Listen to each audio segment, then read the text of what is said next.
3, 2, 1. Engines full power. And liftoff of Falcon 9 and Inmarsat. Go Falcon, go Inmarsat.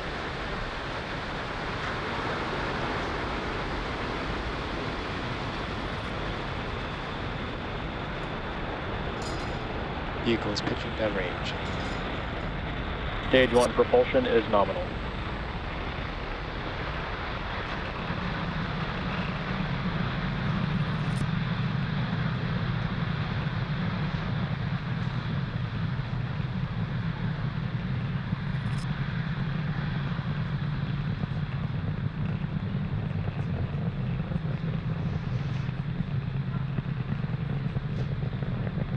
Power engine telemetry nominal.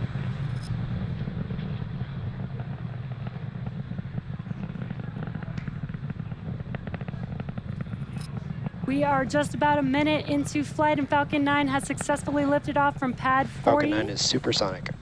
at Cape Canaveral Space Force Station, carrying Inmarsat's I-6F2 payload. We are coming up on max Q here. Max Q. And great news, we have just passed through max Q. That is the largest structural load that the vehicle sees on ascent. Now the rocket is typically needs to go 17,500 miles per hour horizontally in order to avoid being pulled back down to Earth and get into orbit. So you can keep an eye on the stage 1 telemetry. That's on the bottom left hand of your screen there. You can see those 9 M1D engines And that burning engine bright. chill has started. Burning bright there on your screen. And we do have 3 events coming up in rapid succession. That will be MECO, stage separation, and SES-1. MECO is main engine cutoff. That's where we shut down all 9 of the M1D engines that you see burning bright on your screen. That will help slow the stage down and prepare for stage separation. That's where the first stage will separate from second stage. First stage will come back home down to Earth, while second stage continues with SES-1. That's second stage engine start 1. And that MVAC engine will ignite on the second stage. We're coming up on those 3 events here in a few seconds. MECO, stage separation, and SES-1.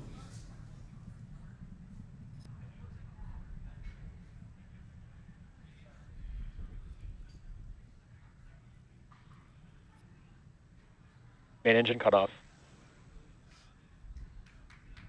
Stage separation.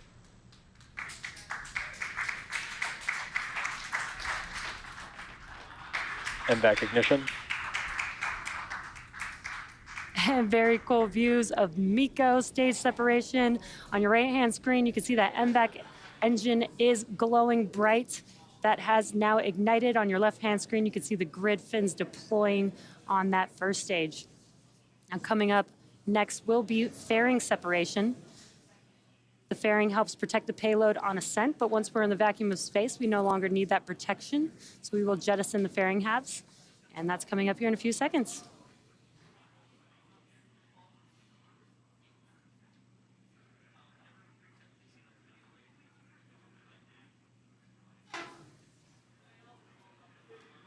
Fairing separation.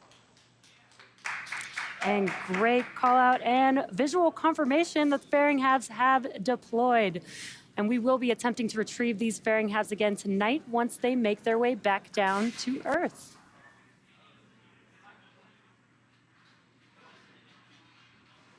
Acquisition of signal, Bermuda. It's about T+4 minutes into tonight's mission. If you are just joining us now, Falcon 9 has lifted off successfully, carrying Inmarsat's I-6F2 payload. Now, we're about to begin the first of the 2 planned MVAC burns for satellite deploy. Around T+6 minutes, you should see on your screen the first stage's entry burn. To start the entry burn, we will relight 3 of the M1D engines, starting with the center engine known as E9, followed shortly by the E1 and the E5 engines, which will slow down the vehicle as it passes back into Earth's atmosphere. As Falcon 9 is coming back down really fast, we need to slow down to reduce the re-entry forces, which will then help us recover and reuse that first stage. During the entry burn, Falcon 9 is decelerating by firing its Merlin engines, but we're still moving really fast. Vehicle's on a nominal trajectory. This causes the vehicle to fly through Merlin's exhaust gases, or commonly known as a rocket's plume. This deposits a layer of soot on the vehicle's surface. Now that soot comes from the carbon-based fuel that Falcon 9 uses, and with each flight builds up a little more on the outside of the vehicle, making it a little sooty. Oftentimes, prior to a launch, you can see that soot on your first stage. As you can see on your screen, the second stage is glowing red, and that is our MVAC engine.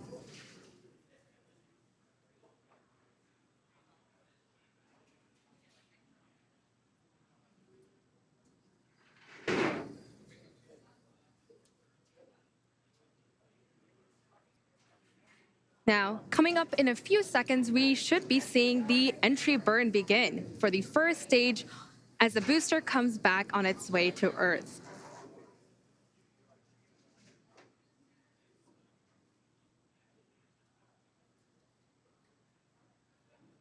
As you can see on the left side of your screen, that is the first stage.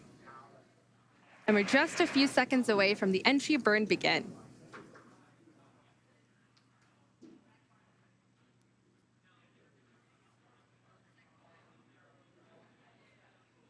Stage 1 FTS says safed.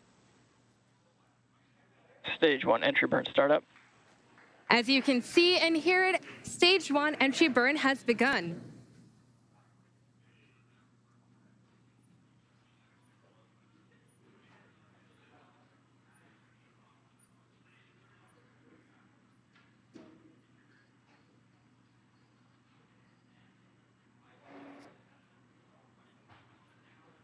Stage 1 entry burn shutdown.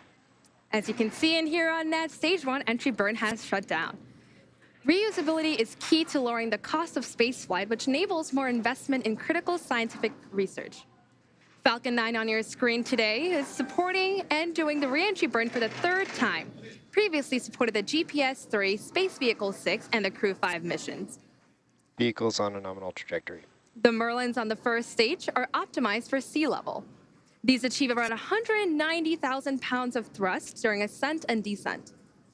Fun fact, at liftoff, Falcon 9's first stage has thrust greater than 5 747 airplanes at full power, and is consuming approximately about 700 gallons of fuel per second. That MVAC engine on your screen is optimized by 220,000 pounds of thrust and vacuum. That is the vacuum of Stage 1 space. transonic.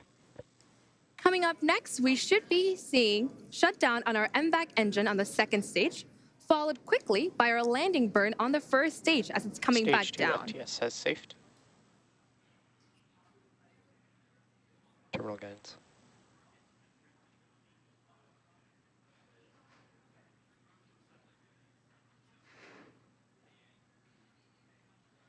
MVAC shutdown. And there you can see it and here on the nets. We have confirmation of SECO Stage 1. 1 landing burn. And the landing burn for stage 1 has begun. We are now just waiting for confirmation of good orbital insertion for our second stage. Nominal orbit insertion. There you've heard on the nets, nominal orbital insertion. Loss of signal, Cape Canaveral. We are now waiting for Falcon to land Stage 1 back. landing leg deploy. Back on our drone ship, just read the instructions. And as you can see and hear it, you have SpaceX's 173rd recovery of an orbital class rocket, including first stage landings for Falcon 9 and Falcon Heavy. Now, the mission isn't just over yet. The second stage is now embarking on its first coast phase. After the coast phase, we will light that MVAC engine for a second time around T plus 26 minutes. So till then, sit back and we'll see you back here.